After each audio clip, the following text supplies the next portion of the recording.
How do countries go from being poor to rich? And what does it have to do with trade policy and protectionism? Had a great call on this today, and I thought I did a pretty good rant. I want you to check it out, and I'd love to see your comments on this. Share it with your friends, ding the bell, and subscribe to our channel. What's on your mind today? Hey, Tom, I want to talk to you about trade today. So, sure. I've heard you say before on the show that, South Korea, Western Europe, the United States, got rich off of protectionism. Basically, the way I understand it is these countries employed local people, paid them, relatively decent wages eventually, and at the same time, they were exporting goods to the rest of the world. And Dennis, I'm having a really hard time understanding you. It sounds like you've got your thumb over the microphone on your phone or something. Could you do whatever you have to do to sound clear and say it again? Basically, my question is, how did protectionism make South Korea, the United States? How did it make these countries wealthy? Sure. Well, to start out, where this all really started was in Holland in the 1400s. And the Dutch identified specific industries that they wanted to grow, and where they had what they felt to be an advantage, what we would call comparative advantage by some economists, and that built Holland, and it built the Dutch trading companies. And then King Henry VII, as I recall, borrowed this in the 1500s, in the late 1500s, and it was referred to as the Tudor Model. And when it started, England literally was thatched huts and dirt roads, and they had no industry at all, and everything of any quality was imported. And so they started saying, okay, we're going to protect domestic industries. We're going to not allow the imports of things that compete with things that can and should be manufactured in the United Kingdom. And we are going to subsidize the export of things that we can manufacture and sell to other countries. And that built England into this giant, dynamic powerhouse that was able to rule the world in the late 1600s and throughout the 1700s. And then in 1791, Alexander Hamilton introduced his 11-point plan for American manufacturers, which is what it's called. You can read it in the whole first chapter of my book, Rebooting the American Dream, is about this, and it quotes that I reprint Hamilton's entire thing. And Hamilton said, we need to have duties on things that we want to have manufactured in the United States. There are other things that there's no reason to have them manufactured in the United States. You don't want to have a carved sandalwood industry in the United States. That's an industry in Thailand because they got a lot of sandalwood there, but it's not, so we don't need to have tariffs on sandalwood coming in from Thailand. But on the other hand, we want to have a steel industry in this country. Say what? Flat screen TVs, that's a good industry. Yeah, well, pretty much anything. I mean, there are a bunch of different kind of levels of reasons for selective protectionism, and this is why there's over 22,000 product categories on the website of the U.S. Department of Commerce.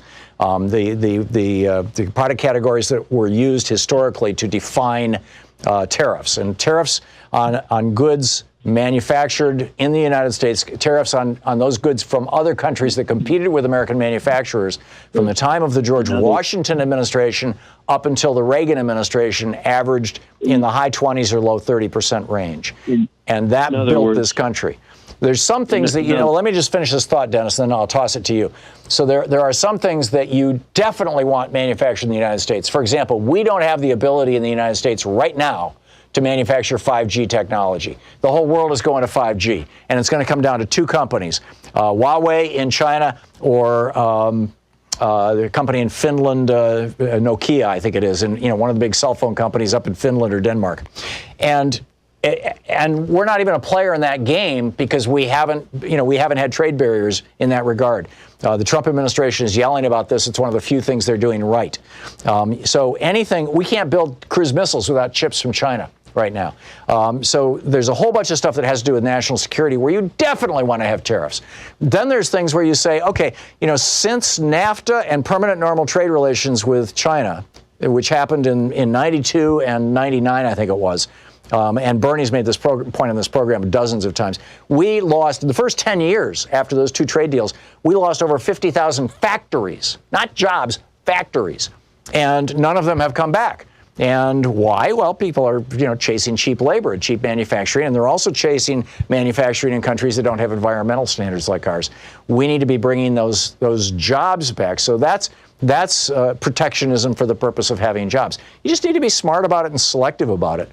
The problem with the way that the Trump administration is doing it is that they're doing it by administrative fiat. There is a loophole in our trade laws which say that the president, during a time of emergency, he has to declare an emergency, can selectively put tariffs on things. Say we go to war with China, then you'd want to put a tariff on anything that, coming in from China so that you're denying China, the economic benefit, et cetera. The president can make these emergency tariffs. And all of the tariffs that Trump has imposed, all of them have been emergency tariffs. And the problem done by executive order. And the problem with that is that those tariffs only last as long as Trump is in office. And so no American company that is manufacturing right now in China or Malaysia or Indonesia or wherever it may be, no American company that's manufacturing overseas is going to say, gee, Trump just put a tariff. It's going to hurt us for a couple of years. I think we'll invest $500 million in building a factory in Michigan. They're not going to do that because they know that as soon as Trump is gone, things are going to go back to the way they were in all probability. So the proper way to do it is through Congress, through legislation. And of course, the Republicans haven't had the power to do that. You've got a lot of Democrats who are opposed to tariffs, although tariffs have historically been the Democratic Party's strong suit. That got blown up in '92 when Clinton embraced NAFTA. And now the Democratic Party ever since then has been kind of schizophrenic. So you've got some people like Bernie Sanders or Sherrod Brown in the Democratic Party who are strong supporters of tariffs and protectionism. You've got other people in the Democratic Party, Joe Biden, for example, who is a strong opponent of it and thinks that, we should not have high tariffs on things in order to bring back jobs or protect national security. So that's the landscape as I know it. Dennis, to you. You have specific questions? And I think it's fair to say that industrialization wouldn't have happened without protectionism. That's correct. And this is what made the West so great and powerful, That's correct. And in fact, let me give you an example. And I got this from Hu John Chang's book, Kicking the Ladder. And Chang is a British economist. He's a brilliant guy. He's been on this program, but it's probably been 8 years. And he wrote this book, Kicking the Ladder. And in it, he's from South Korea. And he points out that in 1956, South Korea, and in fact, President Obama used the same statistic in a speech he gave in Kenya. In 1956, South Korea had the same per capita, and Dennis, I'm going to drop the call here because your phone is making funny noises, but South Korea had the same per capita economic output, or GDP, that Kenya did. So you've got a poor country, although Kenya, relative to the rest of Africa, is relatively wealthy, but you've got a poor country in Africa, poor country in Southeast Asia. They both had the average annual income per person was around $80 per year. The major export in 1956 to South Korea was human hair for wigs and fish. And so when General Park, as I recall was his name, took over South Korea in a military coup and imposed basically a military dictatorship, he said, we are going to build South Korea. And he put like 100% tariff on imported cars. He put just huge tariffs on everything. He started a nationwide campaign to say, if you're using a foreign product, you're not a loyal Korean. So people were shunned who were driving foreign cars or were smoking foreign cigarettes or were wearing clothes made outside of South Korea.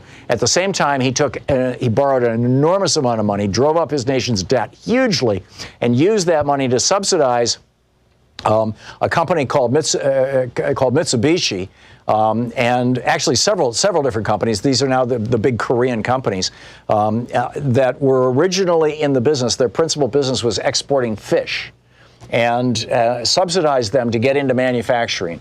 And over a 20-year period, to quote Chang, it was as if South Korea went from becoming Kenya to becoming Switzerland, because South Korea now has a higher standard of living than we do here in the United States. And it was done exclusively in 2 decades through protectionism. And if you look at when we undid protectionism in '93, when Clinton became president and signed NAFTA. Actually, I think he signed NAFTA in '94, '95. But anyhow, when he signed NAFTA, and then in '99, as I recall, when we granted China permanent, whatever it was, protected nation status, most favored nation status. When we did those two things, over the next 2 decades, we lost 50,000 factories. We essentially deindustrialized. And so when, back in the 80s, more than 2/3, almost 2/3, more than 60% of Americans were, quote, in the middle class. As of last year, that number fell below 50% for the first time ever. So, in answer to your question, yes, I'm a fan of very carefully calibrated, well done, thought out, legislatively enforced tariffs and protectionism and subsidies for industries that are essential industries. We should have been, over the last 15 years, subsidizing the development of 5G technology, for example, right here in the United States. But instead, it's all, it's the free market. The free market will take care of everything. Right. The free market has a lot of problems.